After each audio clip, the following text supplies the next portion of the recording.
I'm Frank Garza, and welcome to Here and Abroad, a podcast that follows the U.S. men's national team and their player pool across Europe, MLS, or wherever else they play their club football. The USMNT opened up their Copa America with a 2-0 win against Bolivia on Sunday night. Christian Pulisic scored the first goal just 3 minutes into the match. Folarin Balogun added the second goal just before halftime. The victory puts the U.S. at the top of Group C alongside Uruguay, who beat Panama 3-1 in the later game. On today's show, we're going to do a full breakdown of the match against Bolivia, and to help me do that, I've invited Kyle Bond back to the show. Kyle is a writer for the Sporting News and has over a decade of experience covering the sport of soccer globally. He also does TV broadcasts for Wake Forest Soccer. Kyle, welcome to the show. Thank you, Frank. Yeah, it's like you said at the beginning of the show. It's always nice to jump on here and do this after a win, especially in a game where they were expected to win and by a pretty significant margin. So, starting there is always a nice thing. Yeah. It's nice to wake up in the morning after a W, get that first 3 points. I'm curious, what did you make overall of the USMNT's performance last night? I saw a lot of negativity online, which isn't a surprise, but I was very pleased with this performance overall. I think there was some sloppiness at times, but you have to consider the situation and the opponent. Bolivia looked to muck this game up as much as possible. They were hacking Gio Reyna early and often. They were trying to stop play as much as possible. And given that, it was probably very difficult to get any kind of rhythm going, right? I think fans they come off watching Euro 2024 games, right? There's on the East Coast, there's 3 p.m. kickoffs. And then they go right into watching the U.S. in the Copa America. And people just have to understand they're not the same at all. Completely different brand of soccer. You're not going to get the kind of flow that you get in Euro games. It's just the way CONMEBOL teams play, especially the lower tier CONMEBOL teams. They try to muck it up as much as possible. And Bolivia did that. Now, was there a little bit of sloppiness? Yes. But when you look back at how this game progressed, the U.S. won 2-0 and probably should have been 4 or 5. If this game was 4-0, everybody comes out of this game going, wow, what a performance, great job, took care of business in an emphatic fashion. And the only difference between the game that we got and 4-0 is 1 or 2 Ricardo Pepi finishes and 1 or 2 Folarin Balogun finishes. So in a game where the U.S. completely dominated, Bolivia had absolutely nothing in front of goal. Matt Turner could have had a picnic with his wife and kid in the 6-yard box and not had any trouble.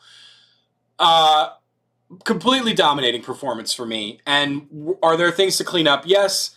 Is it a little worrying that the striker position continues to struggle in front of goal? Yeah. But this is a 4-star out of 5 performance for me, and I'm more than happy with that. Yeah. If you would have told me before the match, U.S. is going to win 2-0, I would have taken that, in a heartbeat. 2-0, solid victory, get your 3 points, get the job done, and then move on.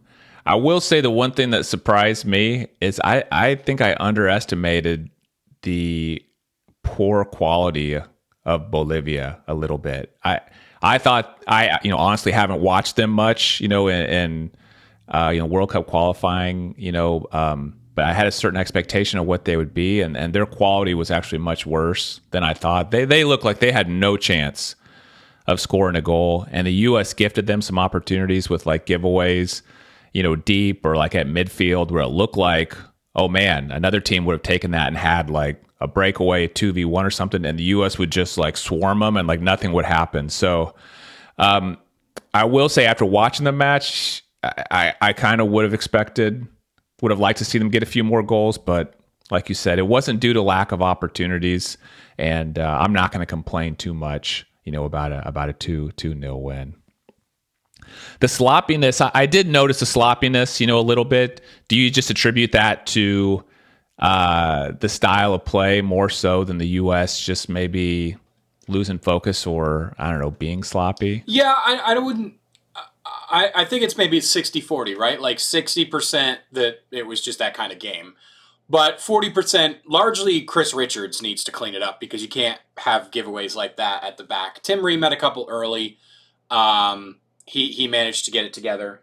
But, Weston McKennie had some in midfield.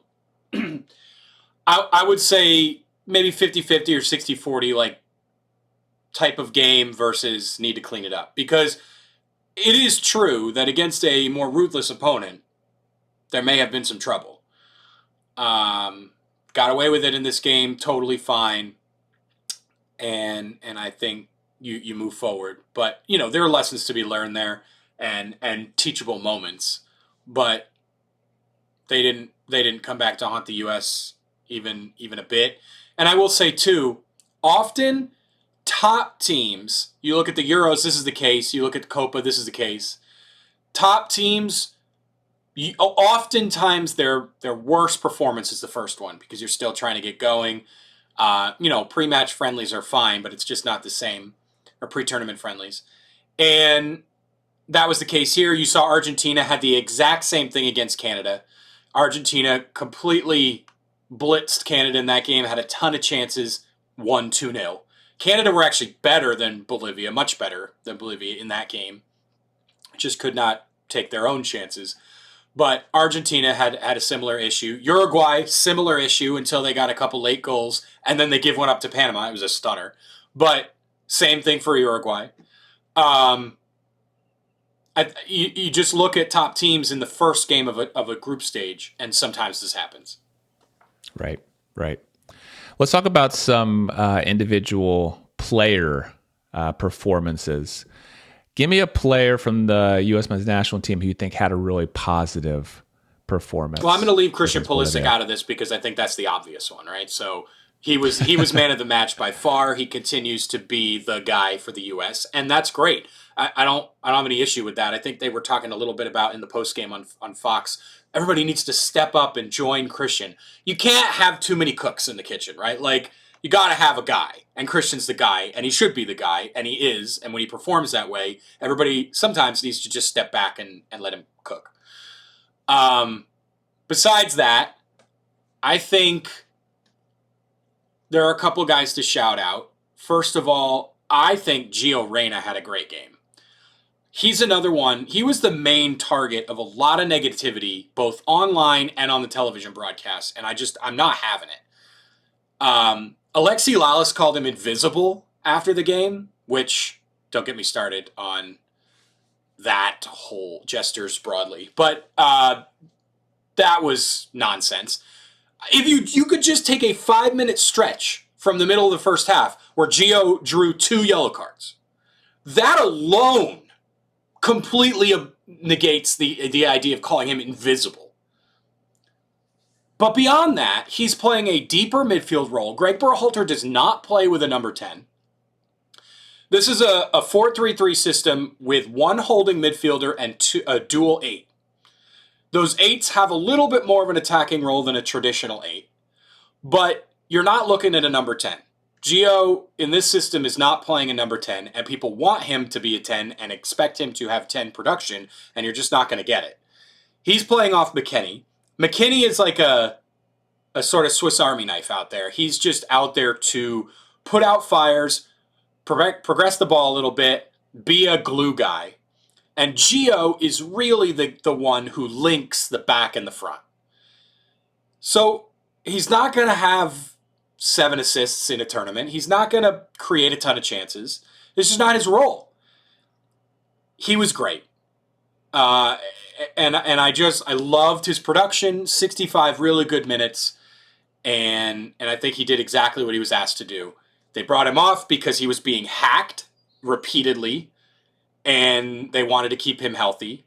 Completely understandable. And I think he had a great game. I think Anthony Robinson is another one who had a wonderful game, put out a couple fires when the U.S. gave the ball away, got forward more in the second half, and played really well. And I think Tim Weah played well as well. I don't think he got into the attack as much. He had a couple of weird decisions where maybe he took a shot where he could have passed it, whatever. But his crossing remains exceptional. I think he should be taking corners. Now, I've never seen Tim Weah take a corner, but I think given his crossing ability and given the inconsistencies from Christian Pulisic on corners, I would like to see Tim Weah take corners. But I think he played really, really well. He can improve a little bit, but he caused a lot of problems for Bolivia. Yeah. Yeah, Weah looked dangerous, throughout the night. And I think it's worth noting, Gio Reyna, he had that excellent pass to Pulisic that led to, Folarin Balogun's, goal just before halftime. That was really the spark, to start that sequence. A player that I liked, and a lot of people I saw online disagree with me, but I liked Weston McKennie's performance, actually. And it wasn't that I thought his performance was just outstanding, blow it out of the water. It's just that he seemed to have disappeared in recent performances, like the friendlies, and even before that. I would watch the match and I would just wondering, where's Weston McKennie? I would kind of forget that he was out there sometimes. He would just disappear. And in this match, I saw him a lot. He was all over the place. He had good energy. Maybe it didn't lead to it didn't lead to an assist, didn't lead to a goal. But I like that he was kind of back, announcing himself, putting just a good energy out there. What'd you make of his performance? I see what you're saying. He was more energetic. It has to be sharper. This is one where I'm a big stats guy. I want everybody to understand that when you give numbers, people just inherently, if the numbers don't match up with what their opinion of the game is, they just go, oh, well, you're just a stat merchant. But then they use the stats if it supports their argument. And I want people to understand that stats are a tool to be used alongside what you see with your eyes, right? They both count equally when you go to evaluate a performance. This one was one where I saw both ends of the spectrum from Weston with my eyes. And when you go back and look at the numbers, they really confirm that he needs to clean it up. 1 of 9 on ground duels. This is just not good enough. The yellow card was unlucky. He challenged a player from behind well and made a good tackle and got a touch on the ball, and it wasn't dangerous, and he got booked anyways. That's forgivable. 42 touches, also just not enough. Gio, in comparison, had 51 touches in 13 less minutes. Tyler Adams, in a half, had 42 touches, whereas Weston had that many in 78 minutes. Just not clean enough. The passing, with that low volume, 22 of 29, that's 76%. Just not good enough. I need more. 3 defensive actions. With that kind of energy, now they didn't do a lot of defending, but when you're giving away passes a little bit more, Bolivia's trying to, mess the game up physically. It didn't translate to the stat sheet. And that doesn't always matter, right? Sometimes you watch a game and what you see with your eyes trumps what you see on the stat sheet. Sometimes you watch a game and what you see on the stat sheet trumps what you see with your eyes. You have to take it all into context. To me, I look at that and there just isn't anything numerically that gives me an idea that he played quote unquote well. It wasn't bad. Like you said, the energy was good. And in a game like this, that matters a lot. Against a better team, has to be cleaner. And he has to have more of an influence on the game, I think. Yeah, I'll agree with that. We need more out of him. Has to be cleaner. But I just noted a difference, in just the disappearing act was gone. And I was happy about that first step. I think to your point, Frank, and this is both a good thing and a bad thing in different ways. I think Weston is a guy that gets up for big games. He gets juiced for big moments and big games. And when the U.S. needs him in these like massive moments, he's there. The problem with that is when there's not that natural juice, I think he struggles to come to the table. I think you see that both at the international level and the club level. I think the reason he had such a good year for Juventus was because he was fighting for his job week in and week out. I think he struggled at Leeds because people got on his case right away. Things got thrown out of whack with Jesse leaving, and he just never had that natural push. With the U.S., I think you see the same thing, and I think in this game, and in the friendlies especially, there's just not that natural gumption or spark for him. He played better in the game against Brazil, understandably, but still, it's a friendly, and it just didn't have that, that push for him. I think in games against Uruguay, and maybe even against Panama, I think because this Panama game is so critical, you'll see a little bit more from him.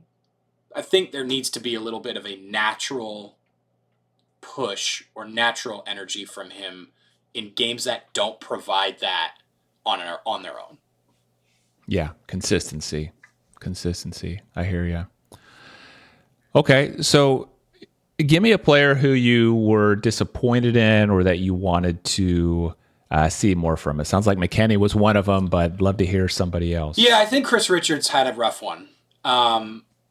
He's a very good player who can do better than that. 67 out of 76 passing is not good enough from a center back in a game where the U.S. completely dominated.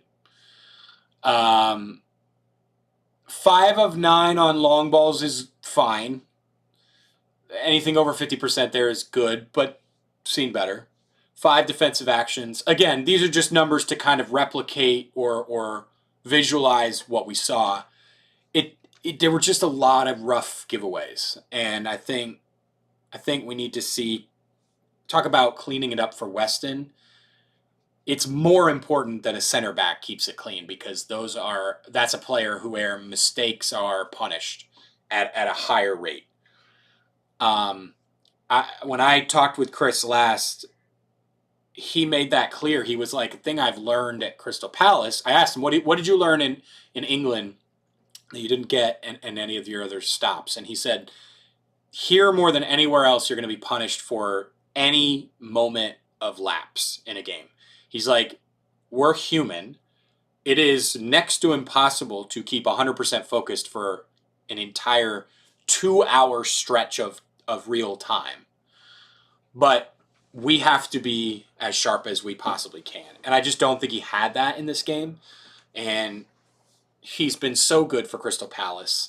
I'm not worried about him one bit.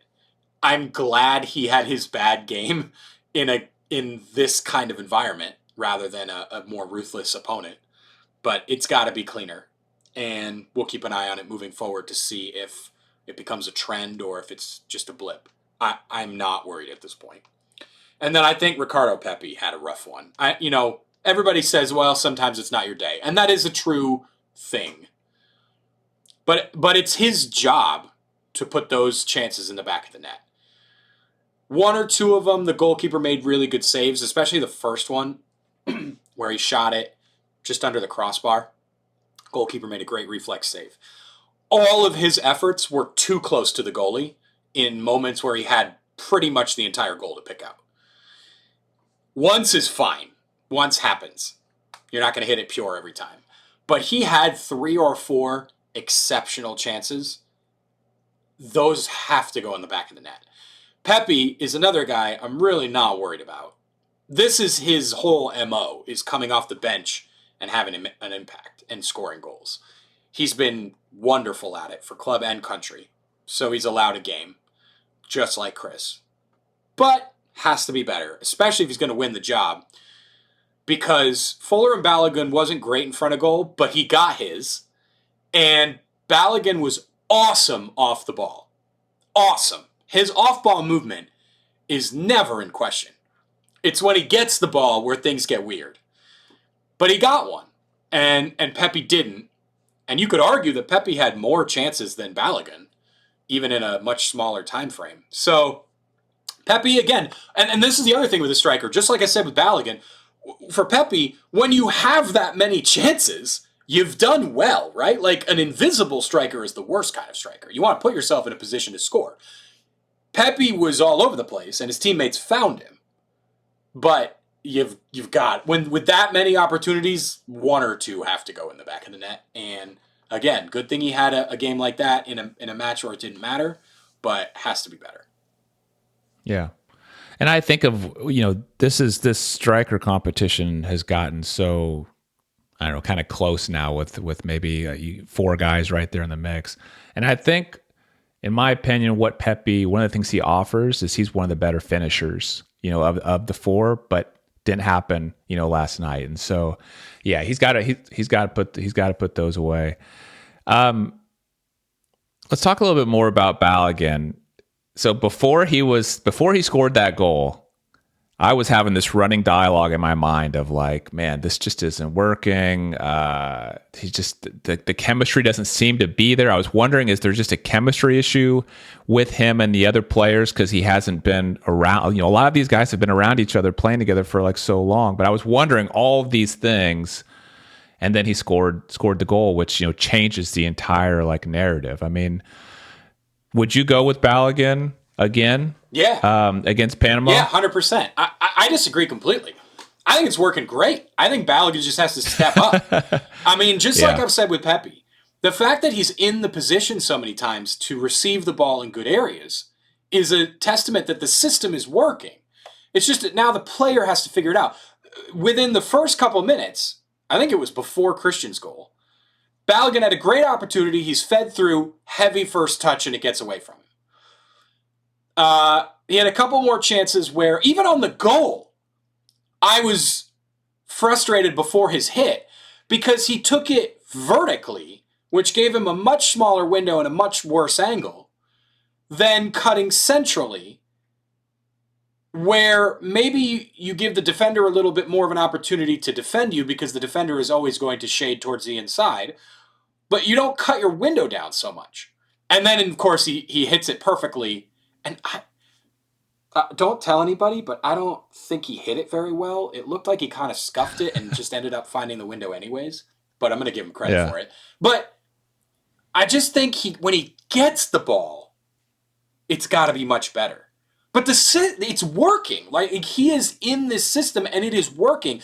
Even when there was one moment, I think in the second half, where Tim Weah shot it from a really tight angle, and at first it looked like a cross because he missed across the face of goal, and it was out of reach of Balogun. But right after it, Stu Holden saw the replay, and he was like, I think Tim is shooting. And Balogun is like mad after it because he was wide open for a tap-in. And if Weah had actually tried to cross it, he was there for another goal. So Balogun is working within this system. His off-ball movement is fantastic. He has opened almost every move forward. He finds space like nobody else can. Greg Berhalter has repeatedly said he is the best player I've ever coached at running between the lines. It's just now for him when he receives the ball. Can he have a first touch? Can he settle it? Can he use his first touch to put himself in a better position than when he received the ball? And then can he finish with the right contact?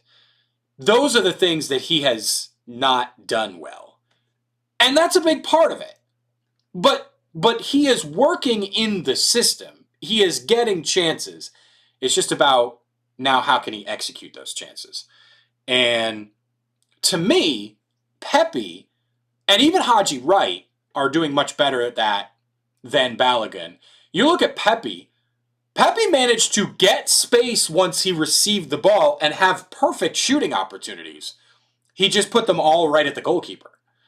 So in that sense, Pepe even did a little bit better than Balogun on the whole. But again, Balogun got his goal, so that's the most important thing.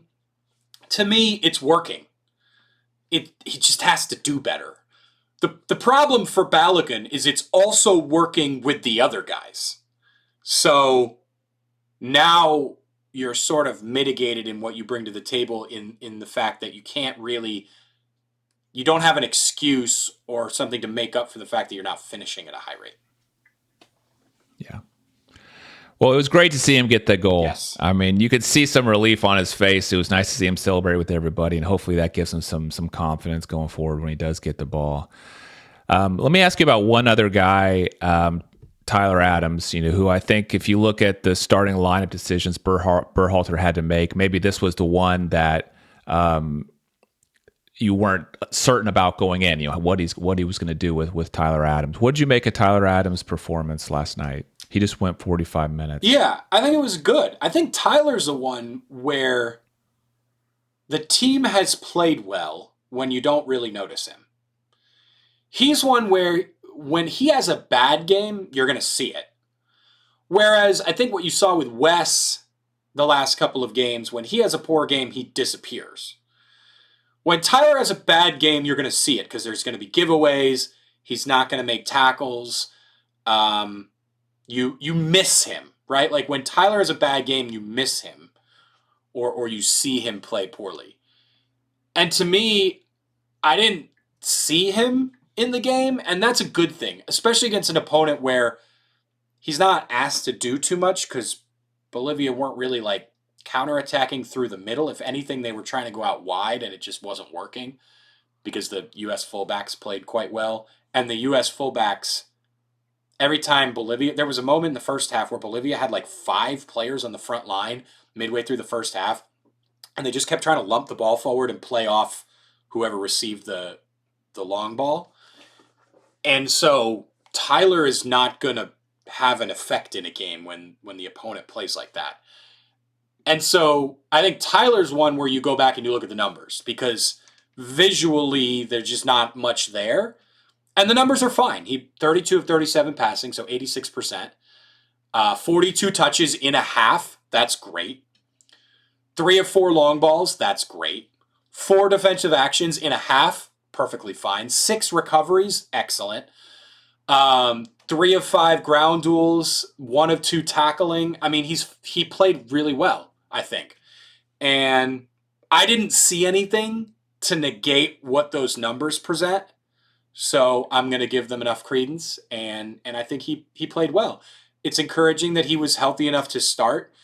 There's always a risk in starting if he's rated for 45 minutes, there's a risk in starting him because now, A, if he's playing well, B, if you're getting, if you need him moving forward, let's say Bolivia is counterattacking really well and he's putting out a lot of fires. Now you have a choice at halftime. Gosh, he's only rated for 45 minutes, 60 minutes. Do I leave him on because we need him? Yada, yada. So to me, starting him indicates that he's healthy enough to go probably more than 45 minutes if they need him. Brought him off at halftime because they didn't, right? Like you look at what I just said about how he didn't really have a lot to do and wasn't really the key guy in stopping Bolivia. They did just fine without him. So it was easy for Greg Berhalter to say, hey, you did your job. You got your 45 minutes. Let's protect you. I think he played well. I was happy. Yeah, me too. It'll be interesting to see, what Berhalter does with him over the course of the rest of these group stage matches. Do you continue to ramp him up, give him more minutes each match? Does he give him a rest, maybe against Panama because there are other options there? Really curious to see how that plays out. Well, thanks, Kyle, for being on the show again. I'll make sure and put links in the show notes to your X account, which is at The Bonfire, and also to your work at The Sporting News. But before I let you go, any final thoughts you'd like to share? Yeah, I think everybody's looking towards the Uruguay match as the most important one in the group stage or the biggest game in the group stage, and that is certainly a test for the U.S. But the game is the next one against Panama, because if you get 3 points in that one, you're through. And going up against Uruguay knowing you've qualified makes all the difference. So I think you do not want to go into that Uruguay game with anything in question. Winning against Panama is critical, and hopefully the players see it that way as well, because they've played better when the stakes are higher. Maybe that's an argument for going into the Uruguay game with something at stake, but I don't think they want to risk that. So, got to get 3 points from the next one, or else things get hairy. And I think the level of competition is better than Bolivia. That's certainly true, but it's not anything that the U.S. should have real trouble with. And hopefully they come through, because if they don't, it gets dicey, and if they do, I think people will be very happy. Yeah, fully agree. You don't want to go into that match against Uruguay with any mathematical chance of not getting through, because sometimes things happen. A red card, an injury, Darwin Nunez finishing at an insane rate. Like, that guy is the weirdest striker I've ever seen, man. He bungles all the easy ones and then scores some worldies. So you never want to go into that game knowing that Darwin Nunez could get an absurd hat trick. Yeah. Yep, that's true. Thank you so much, Kyle. Thank you, Frank. Anytime. And thanks to everyone for listening to Here and Abroad. If you enjoyed the episode, please share it with a fellow USMNT fan. I'm Frank Garza. You can follow me on X at Frank Garza007, and I'll be back on Tuesday night with a new episode to preview the USMNT's next match against Panama. See you then.